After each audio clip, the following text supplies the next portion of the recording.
All right, here we go. So what's popping with the parents? For those of you guys who do not know, this is when Brittany is on one of her cheer mom pages. She sees something and she's like, yo, Jason, we need your opinion on this. And Brittany, you sometimes throw in your opinion as well. So, so what's popping with the parents, B?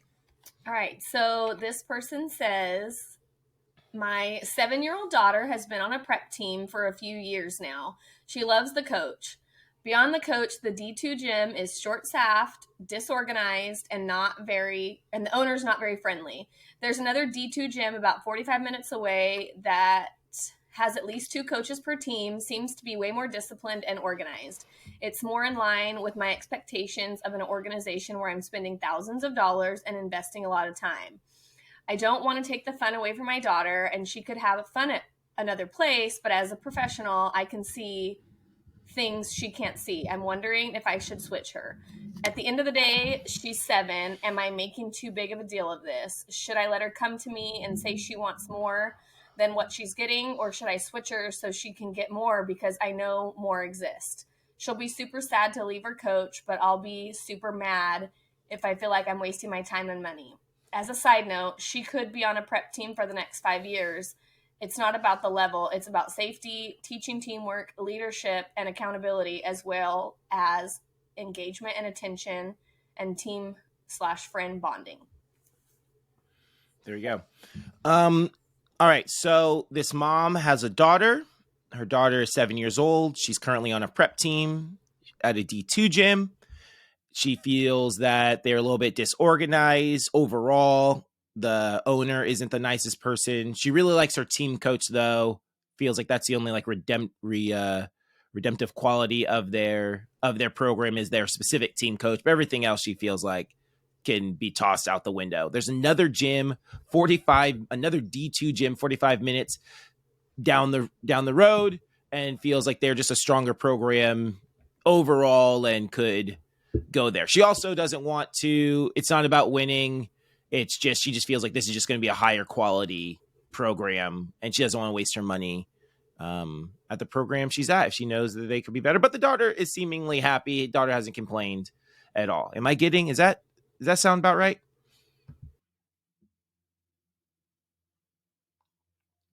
All right, I think you're on mute, but we're going to say that sounded about right, Jason.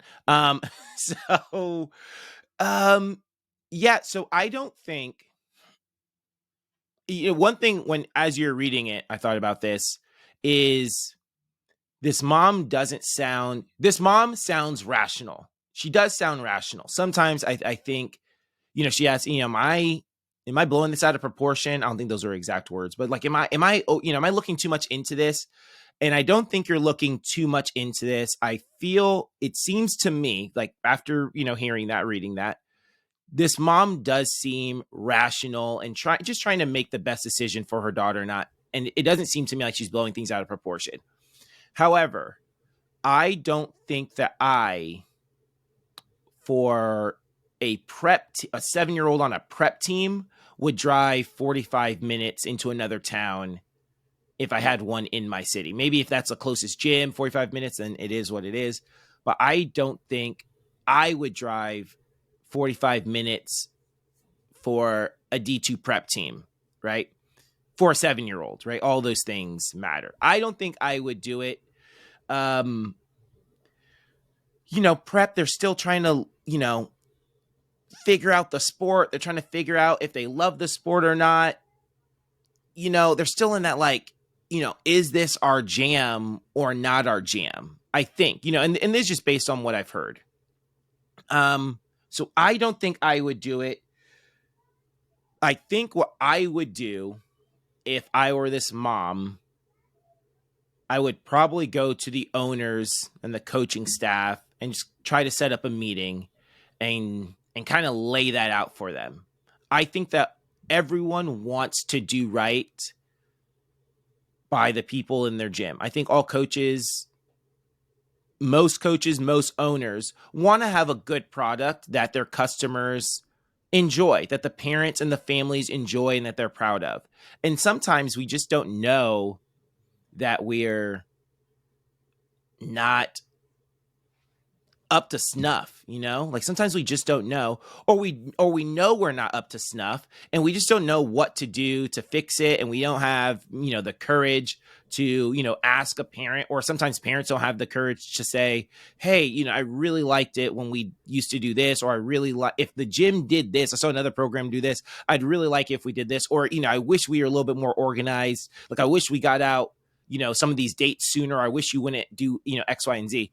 So, and I think that, there's that quote, know better, do better. Right. And I think if you give them the opportunity, she's still only 7 and she's still only on a prep team. So if you were able to sit down, have a conversation with the owner and, basically say exactly that,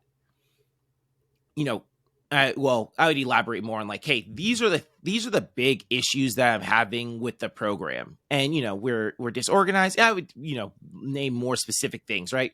We don't get our competition schedule until, the month we start competing. We don't, we don't get choreography until this time. We never have uniforms ordered on time. Like, I don't know, there are various issues, but I feel like these things could be taken care of earlier or sooner, or I would appreciate it if we did X, Y, and Z. I would like you to do this.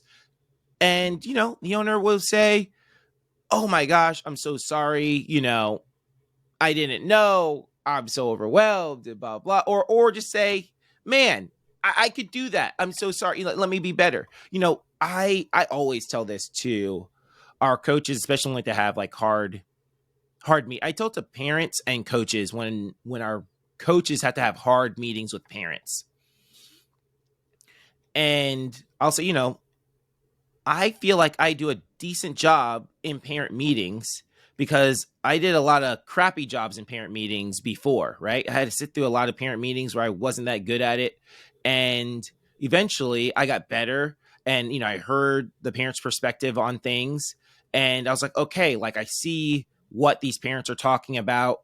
I understand now. I'm going to try to be a better coach, right? And a better leader. And through all that, I was able to, through all of that, led me into the position where I am now, right?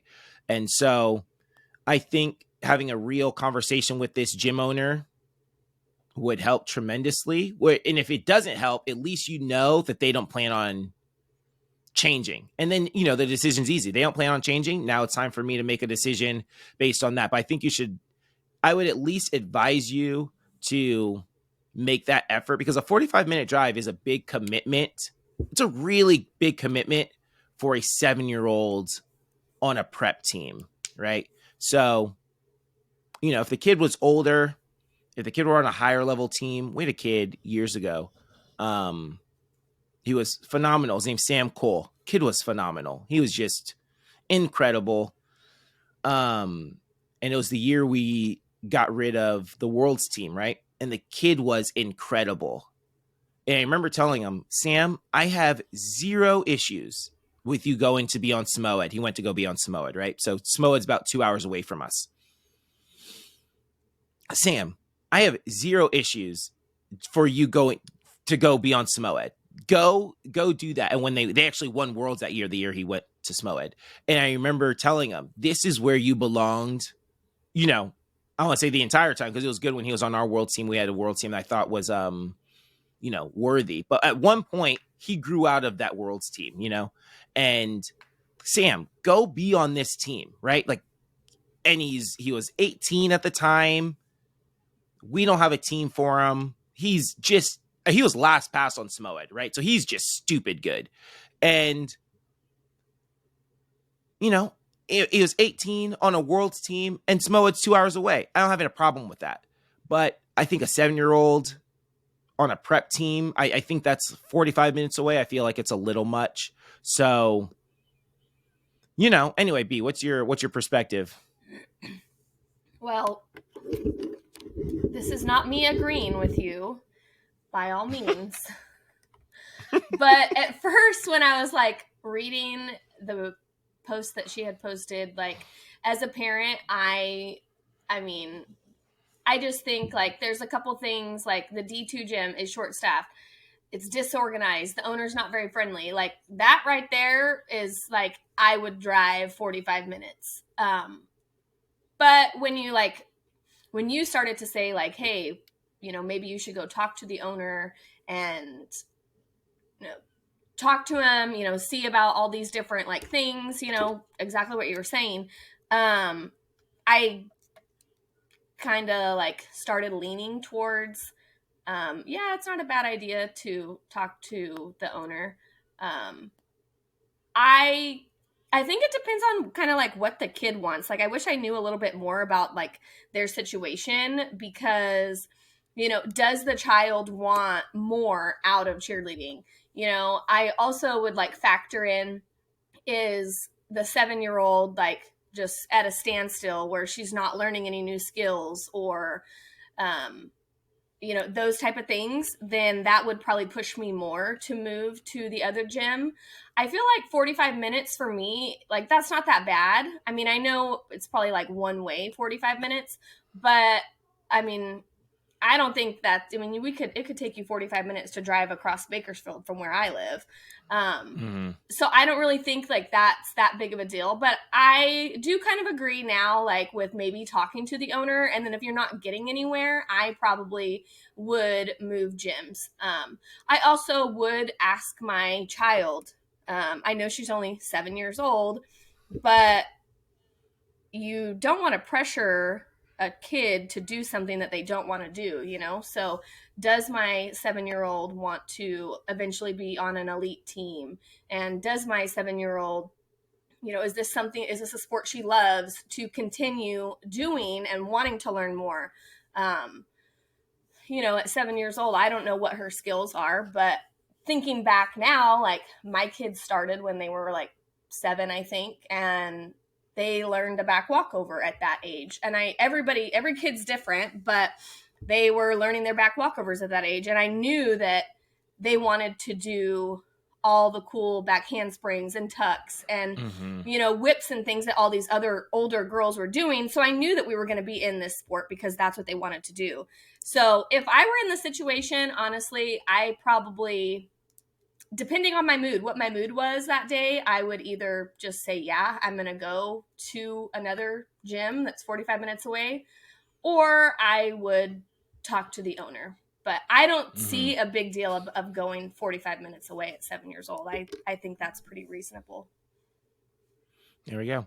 I asked Ashley, I was like, hey, Ash, I was like, would you drive 45? We had worked at 2 different locations when I was at PCM. So we worked at PCM Marietta and PCM Anaheim.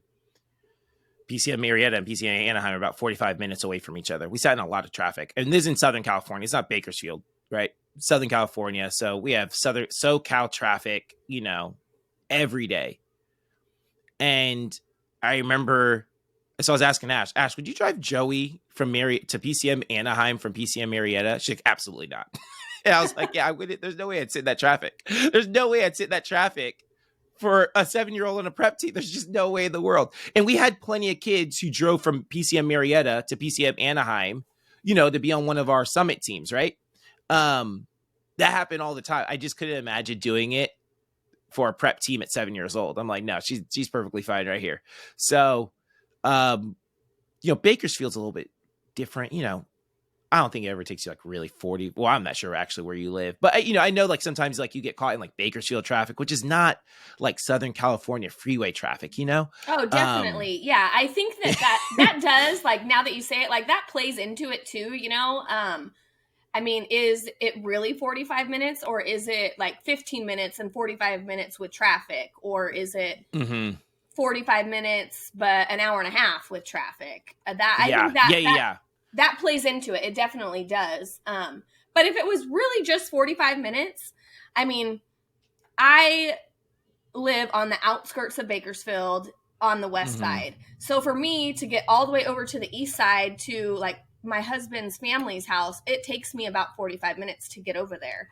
So, but it is Bakersfield traffic, depending on, the traffic. But I think if I'm sitting in the car for an hour and a half in SoCal traffic, absolutely not, because I want to scream when I have to drive to LAX. So yeah, for sure. Yeah, that's what we're in. 45 minutes if it's smooth. If we caught traffic, it's like, dude, we're just stuck here. So Thanks for watching the Let's Talk Cheer podcast. Definitely subscribe so you never miss out on anything from the show.